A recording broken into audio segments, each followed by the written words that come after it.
Hello everyone and welcome back to Let's Play Rimworld. Now, in the first part, we sort of got to building our main base. Didn't really get far, as you can see. I mostly just did a lot of management.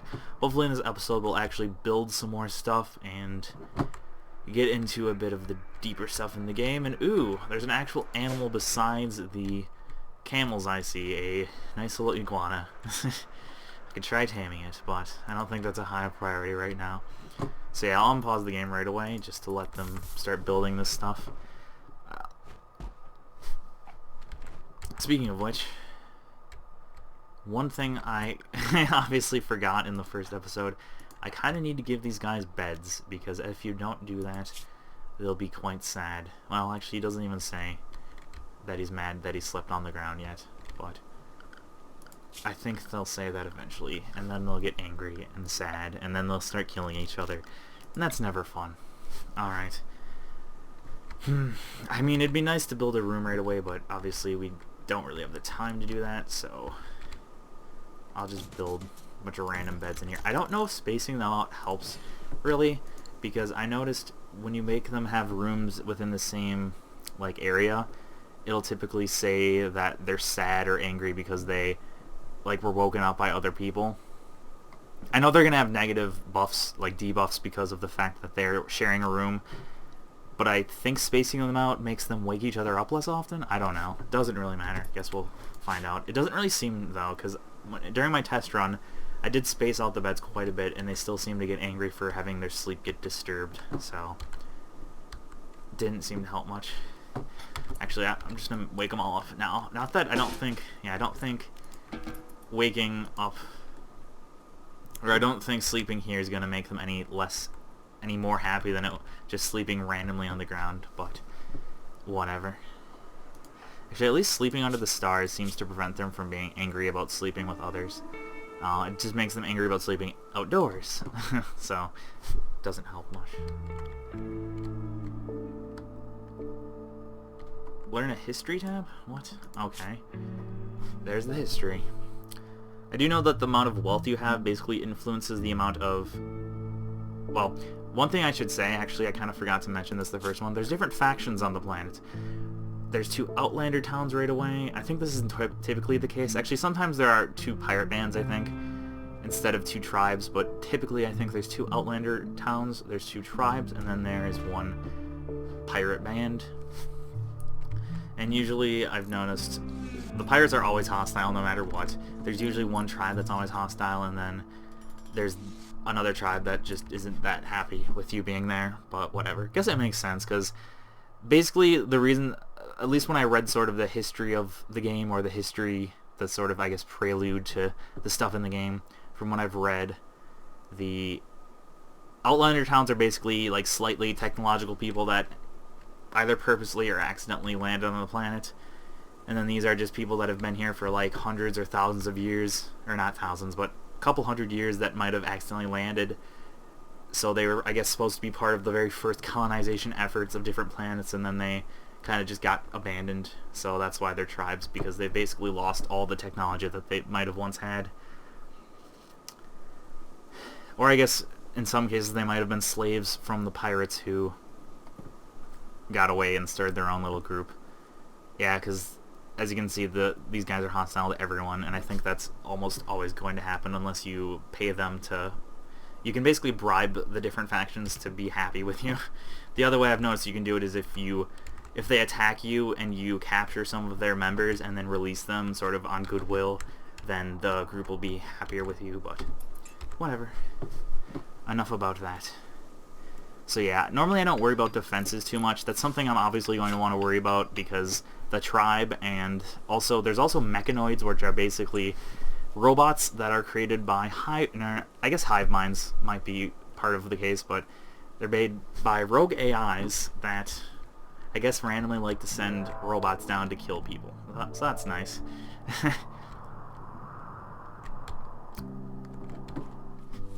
So yeah, there'll be attacks from mechanoids, which hopefully won't happen for a long time, because those mechanoids are extremely tough. And then there are the pirate bands, which they usually have decent weapons, but Oh yeah, my point of talking about the factions was that if you look at the history, our wealth increases over time, and the higher wealth we have, the larger the attacks will be by the other groups. So actually, one of the ways you can sort of cheat the system, I won't do this, but you can literally just delete a stockpile, and then because those items aren't in your stockpile, they're not considered a part of your wealth, and because they're not considered a part of your wealth, the enemies won't be very, the enemy groups won't be very large, which is kind of a, I don't know, kind of a big oversight considering you can basically cheat the entire game, but I won't do that because that kind of ruins the fun. And wow, we already burned through all the metal on this main building, so that's something we're gonna have to look out for. Which, on that note, I'm probably gonna want to research stone cutting right away because we don't exactly have much wood or steel to burn through. Because, yeah, there's not many mountains, and as a result, there's not much iron we can mine out, because unlike some other games, like, I think a game this is similar to is Dwarf Fortress, and unlike a game like Dwarf Fortress, there's no levels, there's just this main level. I don't know if the developer is planning on doing sub-levels. I don't think he is, just because I guess that'd probably be kind of hard to implement if it wasn't something you implemented in the main engine, pretty much. So yeah. Because we have a not very mountainous area, there's not that many resources that we have.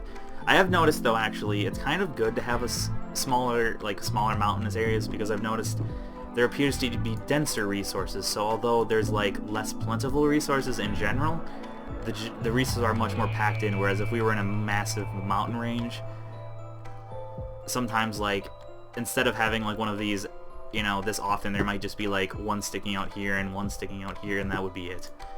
So yeah, sometimes having the small area is pretty good because you can just see a lot of the resources off the bat. Oh yeah, I should have unpaused that, huh? Alright. And yeah, because everyone's sleeping, I might as well just do the fast forwarding. So let me just make sure I've got everything basic we have down. Got food. You don't need to worry about water, even though that would be something you'd think you'd have to worry about in a desert, but that's not something that your colonists care about, I guess.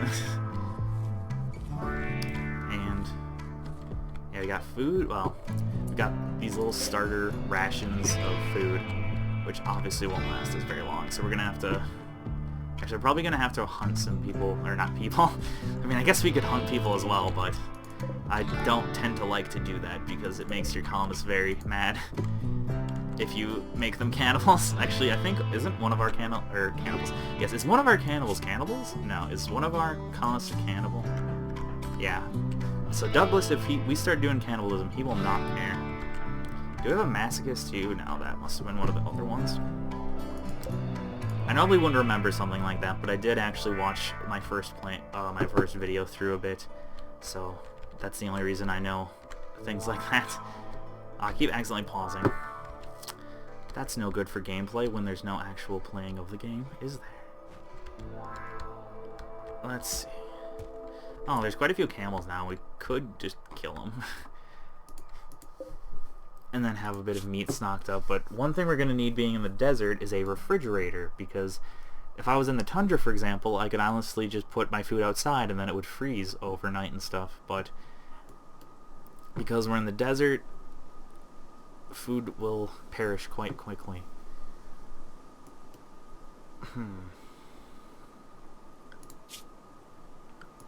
I was about to say something, but I completely forgot. Doesn't that suck when that happens?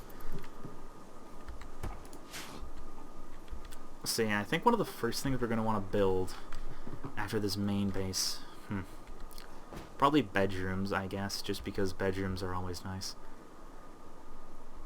I think I'll just make like a big wing of bedrooms that goes like in this direction, and then I don't know what else.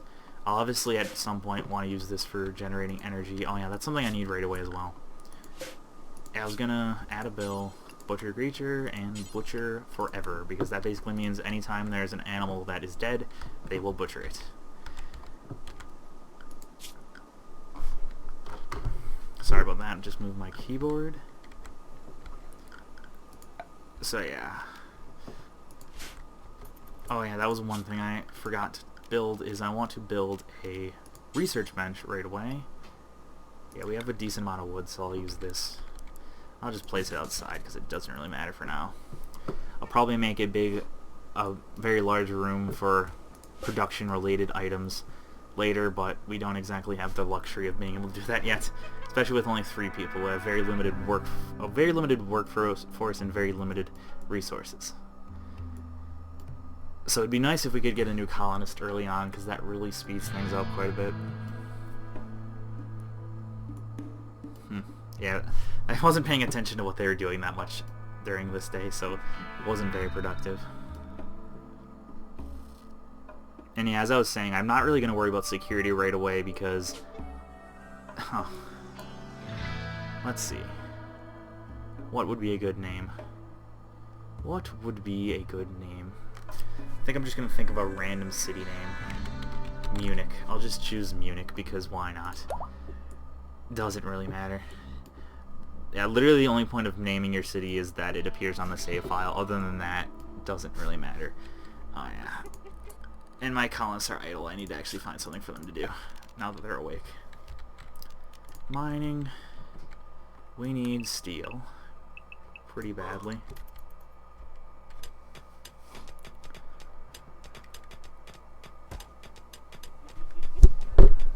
Sorry for that loud sound. If you might have just heard it, I was adjusting my microphone.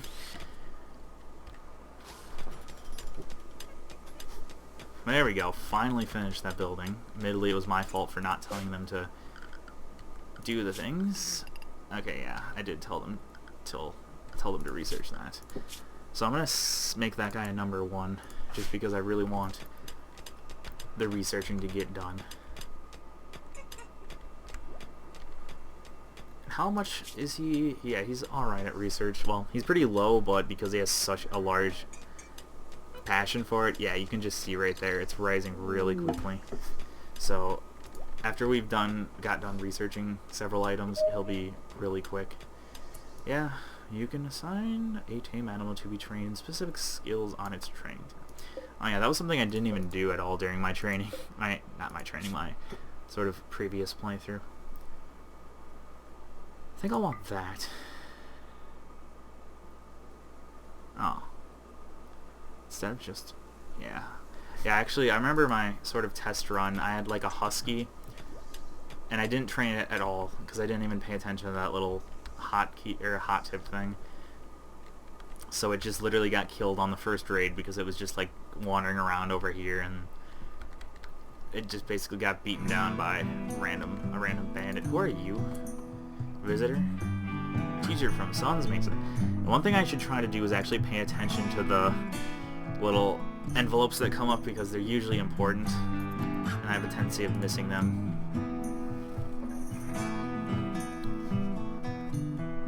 Oh, sorry. Just sort of holding back a yawn there.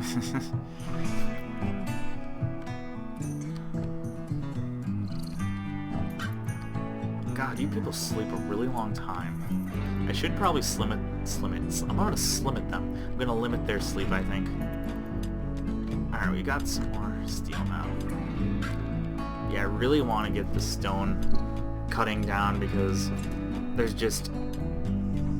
I don't know, it would be kind of useless to build half this building out of steel, just to have to, 1, take it apart, and 2, waste all those resources. Although one thing actually I should really do right now is, yeah, get some electrical generating buildings up, because we're gonna need to start cooking stuff soon. Probably also want to kill those camels just to get some meals out of them as well. Alright, so yeah. Power... I guess we'll do... Well, actually, wind might be the best, because... Like, if we were in a forest, this would be very inconvenient, because we'd have to cut everything within those little squares. Because the squares basically mean if there's any object within that area, I don't think it matters for, like, the little chunks of rock, but if, like, trees are in that area, it'll dramatically decrease the efficiency of the wind turbine, but I believe it doesn't make a difference, really. I think what I'll do, too, eventually I'm also going to build walls around my base, besides the base itself. And I think I'll make at least this part like stop here-ish. Just sort of take advantage of these natural rock formations. So I think I'll place this right about here.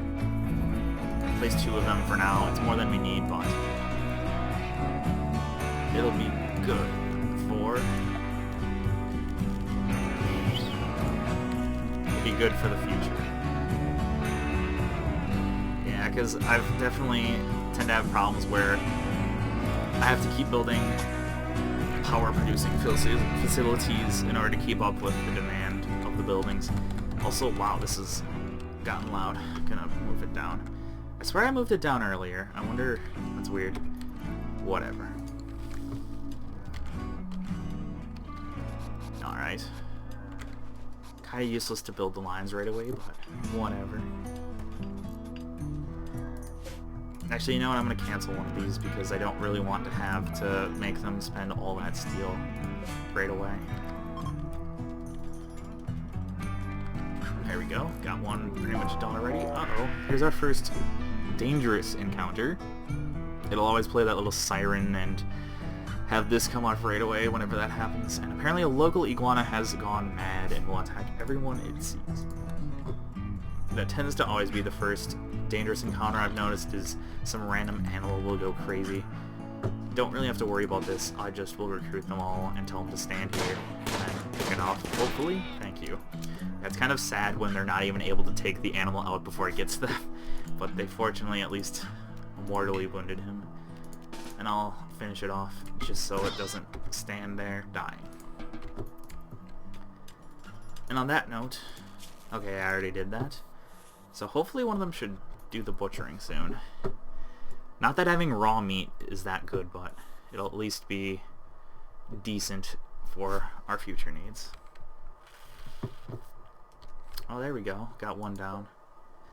Oh, bah. Yeah, see, look at that. Look at how slow that is. It's only generating 60, yeah, it's 64 watts because that darn cactus. So I'm going to want to tell them to cut the cactus down. And yeah, that's the only one. Might as well cut that one down too, just, I guess, to prevent the possibility of them spreading. Because I've noticed the way the plants work is that they'll slowly spread based on, you know, a certain radius around them. And as you can see, cactuses supply us with wood, which doesn't make much sense, but whatever. And as you can see, good thing we started this crop growing right away, because we are at low food already. But fortunately, we've got these camels. Actually, I think they're called, what, dromedaries. I don't know if that's a fancy word for camel or if that's just a made-up word, but I'll just call them camels because that's what they look like. Unfortunately, we're going to have to take them down for the meats. Is no one going to hunt yet? Kind of strange that no one's hunting them. Normally, that's... There we go. One thing I've noticed too, though, is kind of weird. Normally, the guy tends to take his own kill to the bench, but I guess he didn't really care enough to do that. And there we go. Got a bunch of meats now. Huh. Yeah, he's really... Yeah, what is it? Is it Doug?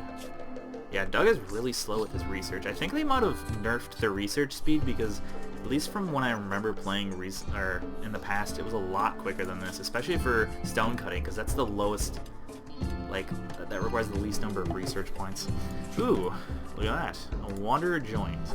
A villager named Down has arrived and is joining the colony. He is a Rimworld entrepreneur. Well, let's hope you're not a terrible person. Ooh, optimist, heat tolerant, those are quite good. He's good at social, animals, medicine, construction, that's good. Wow, he's really good at mining. Oh, he's 60. Hopefully he isn't half dead. Oh god. Look at this. He's basically got every negative thing for old age. Now look at this. 30% sight, 40% moving. And here's the thing. Sight also affects the person's ability to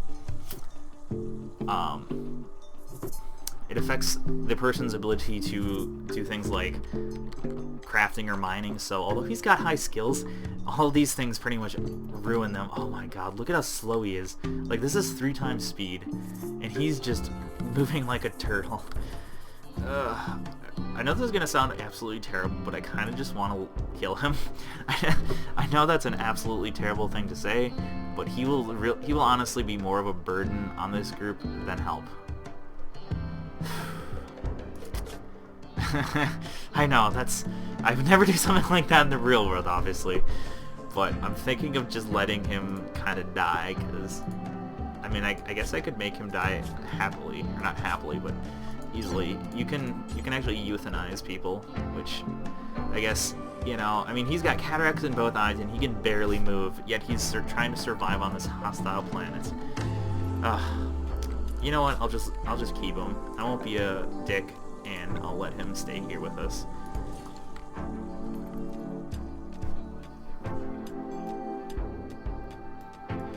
Look at how slow he is.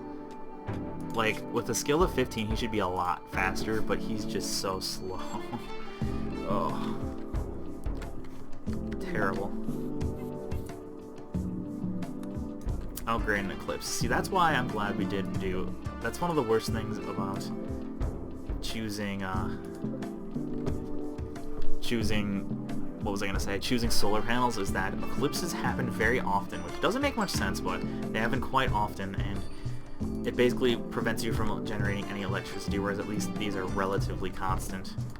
They at least generate a minimum to be able to run something like a stove, which I haven't even connected, so I'm sure someone's watching this might have been yelling at me, but didn't bother doing it. I'm just gonna do this right away, just because that'll make, well, for one, very late game, this is really planning ahead, when stuff like artillery will be hitting us from, like, the bandits, I don't want, you know, to have a line going through here, because they can get destroyed, and that can literally cut off that'll basically cut off electricity from half your area if you just did, like, a straight line through, so I'll go through the walls, because that makes them a lot more well protected.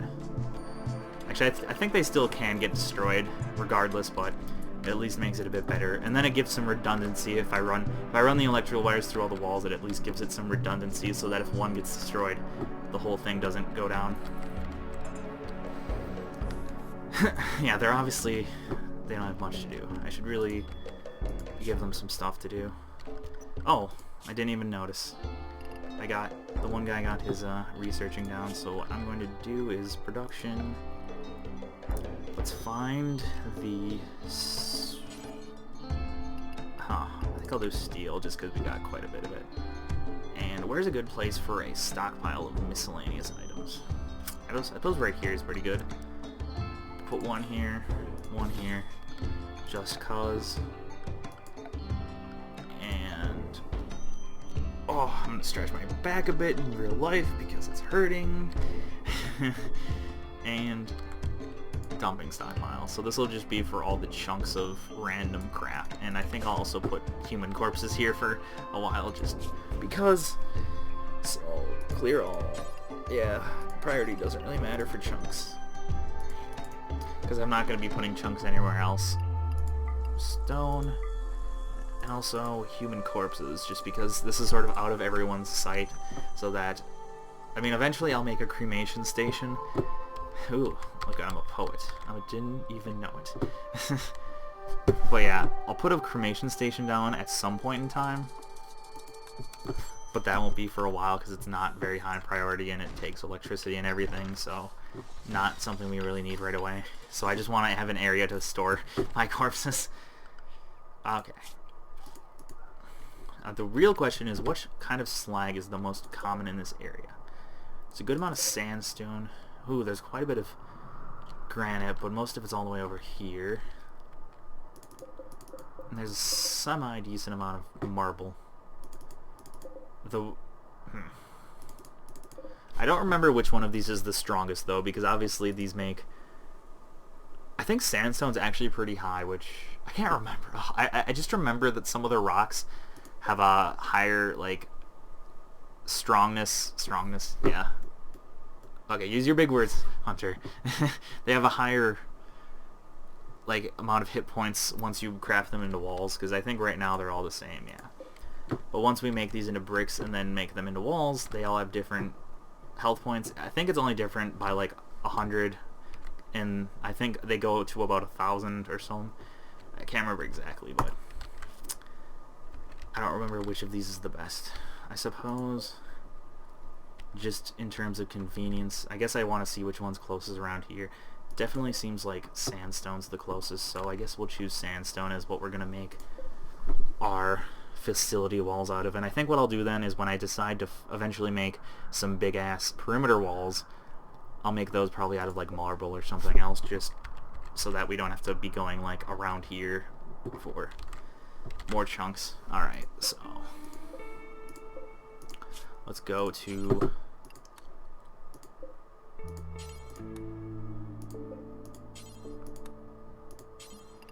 yeah, I'll just do however many times.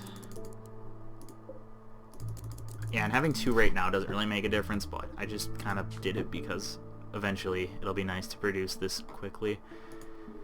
So yeah, for now we're just gonna have them do sandstone. Whoops. Sandstone. Alrighty then. That seems good for now. I just want to see actually who has the crafting. You. And before that, you're doing mining and cooking. Well, yeah, most of my guys don't exactly have... Wait, what? Why is this not... Oh, we're just not generating any electricity. Yeah, something I'm going to also want to do at some point in the near future is make a place for batteries, because when these aren't outputting much electricity, obviously stuff like that won't be able to run. So, also, these auto doors are draining some of the electricity as well. It doesn't really matter for now. Actually, you know what? My people are going to starve soon. Well, actually, they'll still eat raw food. There's the chance of them getting food poisoning, but I don't believe it really affects them that badly. I don't believe your colonists can die from... Oh yeah, speaking of which, I forgot about Down. I need to give him some... I need to do this for him. Whoops. I'll make it pretty much the same as everyone else, for the most part. And... Ooh, he's a good... Oh yeah, I forgot. I was contemplating euthanizing him because he's kind of useless. Just a bit. It's kind of sad how... I'm contemplating euthanizing a man as soon as he joins us. I'm sure he might have joined us because he was useless to all the other colonies and he figured maybe we'd be different. But no. Whatever. Uh-oh. It seems to be a psychic drone. And basically what the psychic drones do is they decrease the mood, and I don't think I pointed this out, but every colonist has a mood meter, which obviously affects their general mood. If it goes past this little line here, and before, when I was doing the character creation, if you remember, I was basically saying like certain characters would be bad because of like a trait like volatile or pessimist or whatever, and that's because that either makes their mood lower in general, or it makes this little peg farther up. And what that peg represents is it basically represents a breaking point for the colonists. So if it goes below that breaking point, if it goes below the first breaking point, they'll basically just get... They'll do something like they'll wander around in a daze, or they'll just do whatever. It's usually not very bad. But if it goes below that second peg, if there's a chance of them breaking down and basically becoming violent or leaving the colony, or... I don't know about the other ones, but it's basically bad stuff. It doesn't really matter if it's below those, it just makes the colonists usually useless for a limited amount of time. Yeah. Oh, yeah, Down's not doing good. Oh, yeah. Does he have a... No, he's an optimist. He's just really being affected by that drone thing. Psychic drone. And I believe the psychic drones are from, as I mentioned, I believe earlier, the rogue AIs. Apparently they generate psychic drones, and they basically make your colonists crazy. Yeah, that's why I want to give these people their own bedrooms, because as you can see, -6 because of that, -5 because of that, -5 because of that. It's really taking a toll on them. So as much... I got a little teeny bit of sandstone. Ugh. That's annoying.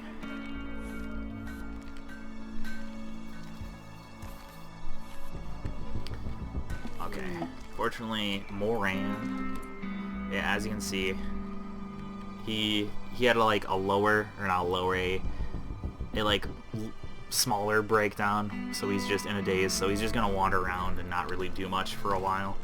That can be deadly, especially if you're like on an ice cap. I've had it where someone broke down outside and it was like -60 degrees Fahrenheit, or I think in some cases if you're in like the very top of the ice caps, it can get to like -100.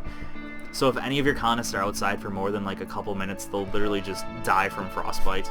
And that's minutes in like in-game, or in real life time, not in-game time, because that would mean they'd die immediately. But yeah, they'll just like get frostbite in their feet and just go down almost immediately. So I've had it where a colonist will go in a daze and they'll be wandering outside, and for some reason the colonists have a tendency of taking their clothes off when they get in dazes, so he'll just wander around and then die from frostbite because they're stupid.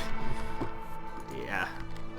So, but otherwise in places like this it doesn't really matter, but obviously if we were getting attacked by pirates that would be pretty bad because they might just run straight into enemy fire. Speaking of which, this was a pretty long video, I believe, so I'm going to call it here. I feel like I'm not making much progress, and I guess that's kind of the problem with trying to make a Let's Play, is that you sort of focus so much on commentating that you might have very slow progress, or you might miss stupid things. Like, I feel like I've been... Yeah, like, these guys are idle, so I need to make sure I actually give them something to do, other than... Well, that's the thing, is I really want to build this area soon. Anyways... That's about it, so thank you all for watching, and hope to see you guys next time. Goodbye.